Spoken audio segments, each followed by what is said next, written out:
Hello friends, welcome back to my new channel. তোমরা সবাই কেমন আছো? আশা করি খুব ভালো আছো, সুস্থ আছো। আমিও খুব ভালো আছি। তো তোমরা আমায় কেউই চিনবে না, না চেনারই কথা, কারণ ইউটিউবে এটা আমার ফার্স্ট ব্লগ। তো আমি আশা করি তোমরা সবাই আমাকে একটু ভালোবাসা দেবে, একটু সাপোর্ট করবে, কারণ ইউটিউব এমন একটা প্ল্যাটফর্ম যেখানে সবাই সবাইকে সাপোর্ট না করলে কখনোই এগিয়ে যাওয়া সম্ভব নয়। তো বেশি কথা না বলি যে আমরা কোথায় যাচ্ছি। আমরা আজকে সিনেমা দেখতে যাচ্ছি।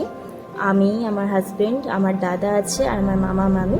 আমরা যেখানেই যাই আমার মামা মামির সঙ্গে থাকে। আজ দাদা এসছে বলে দাদাকে নিয়ে যাচ্ছি।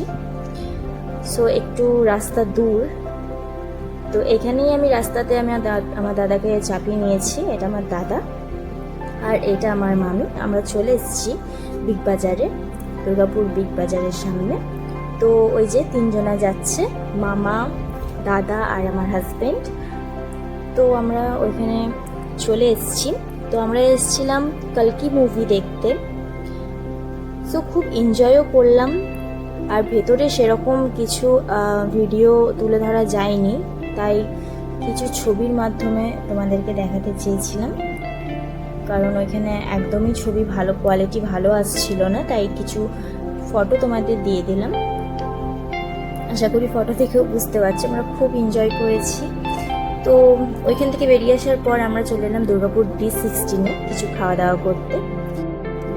তো অনেক রাতও হয়ে গেছিলো, 12টা সাড়ে 12টা বাজছিল। তখন খাওয়ারও কিছু মন ছিল না, কিন্তু যেহেতু আমরা কিছুই খাইনি তার জন্যই আমরা এখানে চলে এসে কিছু হালকা ফালকা খেয়ে নিয়েছিলাম। এবং বাড়ি থেকেও ফোন আসছিল, তাই এখানে বেশিক্ষণ টাইম নষ্ট করিনি। তো এবার আমরা খাওয়া দাওয়া শেষ করার পর বেরিয়ে পড়লাম। দেখা হবে নেক্সট ব্লগে। আজকের মতো